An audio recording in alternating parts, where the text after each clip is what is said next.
Okay. This is Steve Zeltzer with Workweek and Pacifica, and there's an important struggle coming up in Teamsters, 340,000 UPS workers who are fighting for a contract. Their contract expires July the 31st, and they are demanding some basic rights to end the tiers and better conditions. And joining us today is Richard Hooker. He's president of Philadelphia local IBT623. Welcome to our show.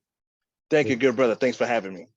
So Richard, we've been talking before about the struggle of UPS workers and why this is critical, not just to UPS workers, but all workers in this country.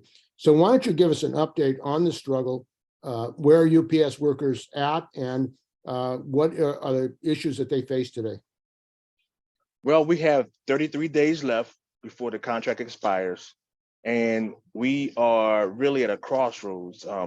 The company, when their first economic counterproposal, really showed how they really feel about our members. And of course, once the members found out about their proposal, now they're even more angry, more furious. They want to strike now. And I think if UPS does not come to the table with a sense of urgency, then come August 1st, then they're going to feel that frustration. They're going to experience all the things that those members, our members, have went through for the last 5 years. COVID really put our members, really pushed them to the edge and over the edge. UPS made so much money during the COVID pandemic, as well as Amazon, the Walmarts, the Targets, anybody in that industry, because everybody was ordering online and somebody had to deliver it. Who delivered it? It was the worker, the UPS worker, right? And now here we are again, UPS just counting their billions, and they're asking for concessions. And so the members are not going to take it this time. We're more organized. I think a lot of our low-wage workers, part-time workers, are uniting in a way that we have never seen before. And I've been here in this company for 24 years, and I've never seen the part-timers this engaged, this organized, and they're not waiting for their leaders to fight for them. They're taking the fight to the leaders and to the company. So this is very inspiring to see. And if UPS is not careful, they're going to put themselves in a box where they can't get out of. Those part-time workers make up 65, 70% of their workforce. If they don't do the right thing by those workers, nobody can outvote them. Nobody can do anything. So if this contract does not meet their demands, then August 1st, we're going to be on the side of the road. And the issue of non-disclosure agreements, the secrecy, what does the company actually offer? What is their last offer? We don't know. And that's the problem for both sides, the union side and the company side. Our members want to know, what is the union proposing as far as wages and health care and pensions and sick time? It's one thing to have something leaked from the company, but it's a whole nother thing if we don't see what our side is offering. Because what we don't want is to be, well, okay, the company's lowball, and then we turn around and then we have a proposal from the union and it doesn't meet our standards. And then of course we understand what the company is trying to do, but what is our side trying to do? We need to know that, because 33 days left. We need to have a conversation with our members. We need to be able to address their concerns. We need to be able to answer their questions. And right now we can't, because we don't have that information. And so I'm hoping sometime here in the near future, hopefully the next day or two, especially when we're coming down to the ninth inning, we'll get to see what our side is proposing, because those non-disclosure agreements it put a hamper on the transparency. Full transparency is something that we was promised, and we have not gotten up to this point. We need to see what our side is proposing to counter what the company is proposing. We need to see it. We need to see it. Well, the same thing happened in the ILWU, where they had this non-disclosure agreement. You can't talk about what's going on. So the members had to hear about sections of their contract from the Wall Street Journal. This is in the ILWU. that you have to go to the Wall Street Journal to find out what your contract is. It sounds like business unionism, corporate unionism. I mean, the idea of this non-disclosure agreement, who the hell wants that but corporations? Isn't that what they oppose on settlements and everything else? Right, exactly. And so for us to be having these, and I get it, you don't want certain information out there. You don't want to post it on social media, but you don't want to limit the union's ability to communicate effectively to its membership, because that's how rumors start. That's how division starts. That's how, contention starts to come into the negotiation process. And you don't want that. You want to be united as possible against every employer. So if I don't know what my negotiators are negotiating for me, and I got to hear it from the Wall Street Journal, I got to find out about it on social media, or I'm getting bits and pieces of it, then they can twist it however they want to whatever their agenda is. But if I know what is being proposed, nobody can create a rumor, nobody can twist it. We're more unified because now I know what the company is going to, say, in retrospect to my union side. But if we don't know that, it puts us at a disadvantage. And right now, man, we don't need to be at a disadvantage, because 33 days left. This thing is coming down to the end, and members need to know what is being negotiated on their behalf. And I get we have 55 TAs so far, but again, until we are able to see all those TAs and actually look at the language, because UPS, they thrive on ambiguity. If there's gray areas, they can exploit that. And so we need to make sure that there is no gray areas that harms our members. But in order to get that, we got to see what the proposals are. Well, it used to be in this country, a lot of unions had a policy, no contract, no work.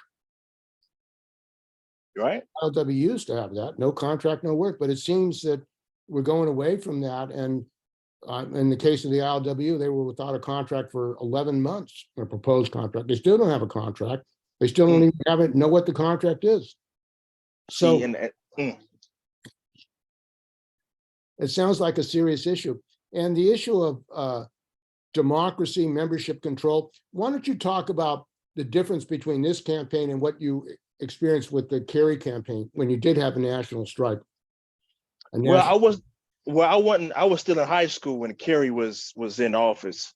But I can tell you from the Hoffa years that there was little to no information at all. I can tell you in 2018, it was at the last minute. Even our local officers actually told us, without giving us any information, saying if you don't vote yes the first time, then UPS is not going to contribute the full amount of money into your pension. And we were like, well, when did this happen? What's the other parts of the contract? So we're sitting in a meeting with no information. We were just in the dark.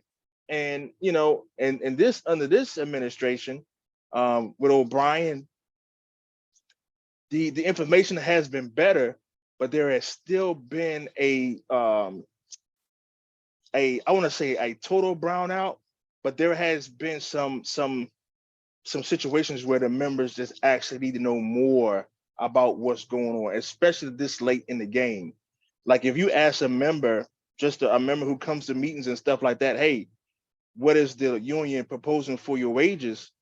He wouldn't be able to tell you. I can't tell you what is the union proposing in pension benefits. They don't even put out what they're demanding, what their demands are, like $25 an hour. They're not even putting that out.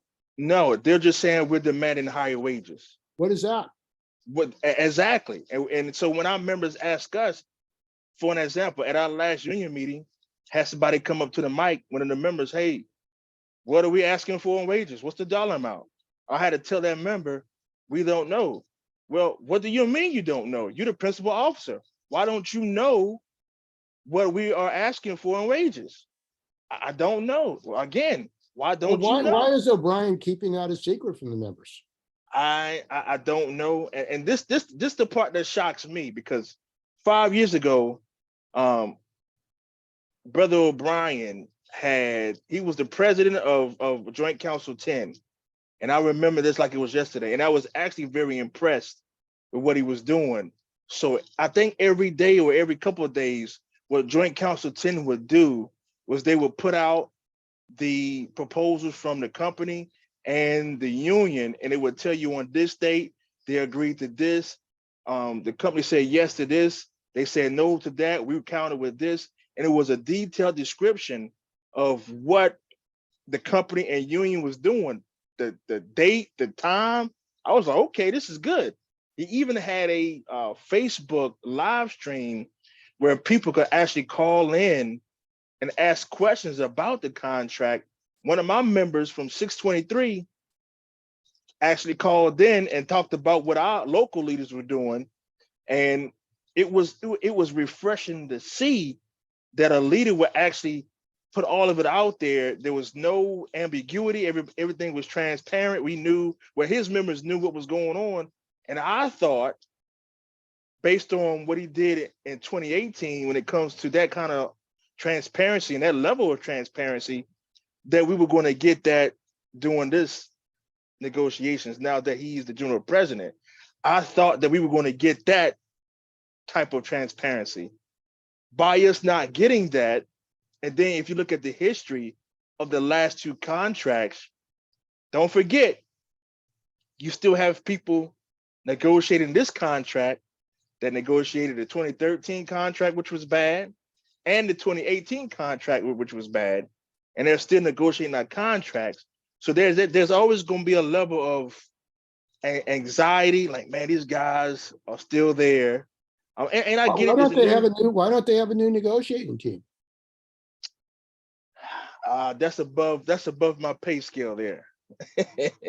That's above my pay scale. I mean, I was very impressed with how he handled the Joint Council 10 negotiations. And I thought that was going to translate into him being the general president and him being the lead negotiator for our 2023 negotiations. I did. So I'm disappointed in that. And I think a lot of our members are, especially now when, as an officer of the union, I can't even tell my members the basic stuff from negotiations. Hooker, what are we asking for in wages? I have to look my members in the face and say, I don't know. That's not a good answer this late in the game. So hopefully I'll be able to give them an answer soon. And you're also taking on the Amazon. They're firing some workers. There was a contractor in Palmdale who signed up with the union. I understand it was after the contractor had been fired, and now they're picketing in Palmdale. It seems like that the need for unity between those workers, Amazon, the postal workers, their contract is up. That it's, and FedEx, who are also non-union, independent contractors. There needs to be a united front of all transportation workers, the railroad workers. And you had a forum about that issue. What is necessary to get a united front? Because as we discussed previously, if the Amazon workers and the FedEx workers went out with the UPS, they would get a contract. In a heartbeat. In a heartbeat. They get a contract. It wouldn't even be a second. Okay, this is what you want. Okay, bam, you got it. And it's going to take that kind of militancy, that kind of action to bring everybody together. We're going to have conversations like this, forums like we had in 623. Like you said, those workers are going to have to say, you know what, we're going to go out with the UPS workers if they go out and see how fast things change. Something that Chris always says, this general strike, something like that, that definitely needs to take place, especially with the Americas, not even Americas, just the world and in general dependency on logistics and delivery and shipping and railroad. I mean, this country, this world depends on what we provide. And if we say, you know what, one day we're just not going to show up for work, I think we would get more than what we're asking for. But it takes people who are willing to do that and have conversations and a plan that everybody can be a part of and contribute to and engage in, um, that's going to take some serious planning. But it could work, and it can work. And it seems like these employers, these corporations are forcing people against the wall. I covered the writers' strike, and the writers have said it's an existential crisis because they want to destroy them as an industry. So they're all gig workers. In San Francisco, we're going to have a rally tomorrow. They want to bring in hundreds of robo taxis, get rid of all the taxi drivers, get rid of all the Uber, Lyft drivers. And the Public Utility Commission, which is controlled by Governor Newsom, says, go ahead and do it. It's the wild, wild west. Use AI and destroy jobs for the profits of these billionaires. So it sounds like another cataclysmic attack on the working class. They're saying to people, you're not going to have a future as a truck driver. You're not going to have a future as a taxi worker. You're not going to have a future as a writer. You're not going to have a future because we're going to automate you out of your work with AI. You see that as a real threat? Oh yeah, absolutely.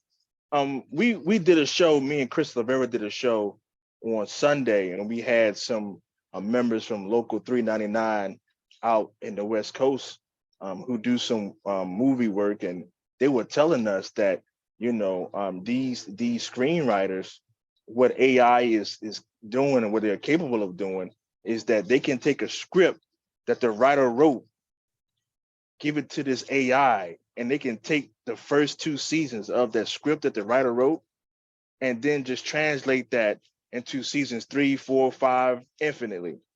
So now all they would need is for the writer to come in just to check on the AI and make sure that it's done right. But the writer doesn't need to write anymore. They can just give it over to AI. And that is, I never even thought about anything like that, because in my world, we talk about automated trucks, robots, and stuff like that. But think about that. You can give a AI system a script and they can write a whole movie. What's going to happen to the director soon? What's going to happen to the truck driver, the taxi? What's going to happen? And those are the questions that we need to start asking each other. What's going to happen to us if we just sit on our hands and let this happen? What's going to happen to how we take care of our families if we sit idly by and let this happen? Well, I mean, this is really a system issue. It's not an individual company. It's not an individual industry. It's how the system is organized. And as it was in the Industrial Revolution, it benefited the entrepreneurs, the industrialists, but it destroyed all these, crafts and all these guilds. And I think that's what they're moving to do today. And it's a system issue, fighting the system. Who's going to benefit from the introduction of AI? Is it going to be the workers, the public, the community, or is it going to be the billionaires who already have hundreds of billions of dollars to play with? It sounds like it's a one-sided street for the working class of this country and around the world. Absolutely. The billionaires are going to get richer. The working man, the working woman, the working family is going to be in the poorhouse. And that's what they want. They want all the profits. They don't want us to have anything. They're going to convert, these robotics, they use AI systems or whatever the case may be. And this is where we need to stand up as workers, start talking about this general strike, start talking about forming unions, and start talking about, bringing in our non-union brothers and sisters and showing them that they do have a voice. And then we can help them form unions in their workplaces so we can fight this together, because this is not, like you said, this is not where one group or one company or one group of workers can win on their own. We all have to join in this fight because it's coming after all of us. And this crisis in this country, in this world, it seems like the Democrats have no solution as the Republicans, as far as AI is concerned. There needs to be a political alternative for working people, that you can have a program that if you introduce technology, it's going to benefit workers. The longshoremen, the same thing. They want to automate the ports, get rid of all the longshoremen. Now, that's crazy. That's crazy. Come on. But again, this is what the billionaires, the capitalist system, this is what they want. Get rid of the workers, get more profits. And like you said, the Democrats, Republicans, to me, both parties serve the same master, and it's not the workers. They don't serve us at all. They care about the rich and powerful They keep them in offices, donate to their campaigns hundreds of thousands of dollars. And while we're struggling to make it, they're going to continue to do what they need to do for their constituents and the people that, donate to their campaigns. And if we don't have a workers' party or somebody who's actually for us, then we're going to be fighting this war all of the time, and we're not going to win unless we get a champion or a group of people or a party, political party, who is for labor, by labor, endorsed by labor, and just labor, labor, labor. But until then, we're going to be in trouble with either party, And people learned that during the railroad struggle, Oh, where the Democrats and Republicans, I mean, that was unbelievable. I mean, unbelievable. I'm still trying to figure that out. And I know that I think they have some sick time now. I believe they're getting it now. But to me, and the way I always thought about this is this: if you stop a group of workers from using their collective voices to say, you know what, I've had enough. We're going to strike this company, and you stop that from happening, then to me, in my eyes, then you're no different than the bosses. You're no different from the billionaires. You're no different than anybody. And I know, Biden he claims to be the most pro-worker president in history. But whenever you stop a group of workers from striking, then you're not the most pro-worker president in history. That makes no sense to me. And I get he was concerned about the economy, but that same economy has been benefiting off those workers for centuries. And what did they get? All they wanted was an extra few sick days. That's all they wanted. they're dealing with, Buffett, who owns BNK. Yeah. I mean, the biggest billionaires in the world own these railroads. They monopolize the railroads, and then they just cut the staff, and you have wrecks, communities, East Palestine. It's a crime what they've done to those people in that community. Yeah. I mean, they destroy the community, and then they're refusing to even give them health care. They could declare it an emergency, the government, and give them a federal health care. They're entitled to health care, but we don't even have health care in this country. I mean, poor people can't even get health care in the midst of a pandemic. I know. I mean, I think that what we're talking about, collective action for basic needs, that's what we're talking about. If that's it. Healthcare in the middle of a pandemic, what kind of system is this? People go system that healthcare. Right. It's just a system that it was not built for the workers. We built the country, but they can't make sure that we are protected. We kept on running through the very difficult time in its history, and they can't make sure that we're protected. Just think about that. Everything that this country needed during that time, there's only a couple of groups that made it happen. It was the nurses, the doctors, and the warehousemen, the longshoremen, the package delivery people. Those people kept this country running. But now when it's our turn, hey, what about us? We need help. Oh, we ain't got nothing for you. That's a problem for me, man. And this is where we needed to stand together, use our collective power, and fight back. And what can Teamsters do who want to make sure that they don't get a substandard contract, that they get a fair contract? Well, they should do. The main thing is stay together, stay united. Don't fall for the banana in the tailpipe, man. Be intentional about what you're looking for.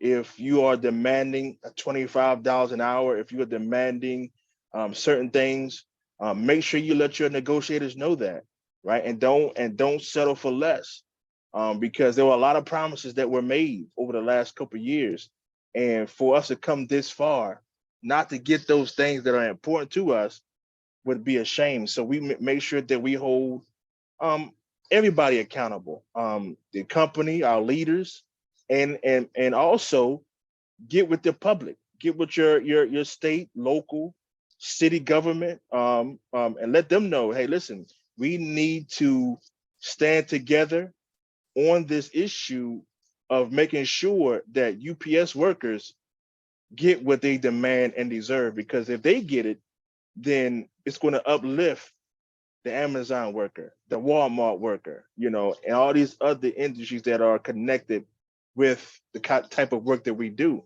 But I would just say to all the workers, man, and UPS, don't get distracted, stay united, ask questions, because it's 33 days left. That's all we got. Well, And so it's a little strange because I saw that there's a big threat of a cage fight with Sean O'Brien and Senator Warren. And then you have Elon Musk having a cage fight with, Zuckerberg. I mean, what the hell's going on? What is this? Sean O'Brien should be talking about $25 or we're out. Instead, he's talking about a cage fight with the senator who represents the corporations. I mean, the fight has to be in the workplace to mobilize working people in this country. It's very strange to hear them like, let's go into a cage fight like that. Yeah, the workers. I mean, how could you even think about something like that? Yeah, I was totally shocked and really thrown back because, again, we have so many things going on. We got the UPS fight. I think the ABF workers are voting for their contract. We have so many fights that affect Teamsters families. And when I read that, I was like, wow. But again, when you write a check like that, you got to be able to cash it. And so he said, anytime, any place, anywhere. And the senator just came up, so okay, well, we're going to do it this date. Now, what you're going to do, but it should never have come to that. I think both men really gave all of us a black eye. You have a senator talking like that, and then you have a labor leader talking like that. Man, it just gave all of us a black eye because, like you just said, man, it's a distraction. We got a distraction, right? And we don't need any distractions, man. We need to be focused on fighting the employers, man. And so I'm hoping they squash that beef, man.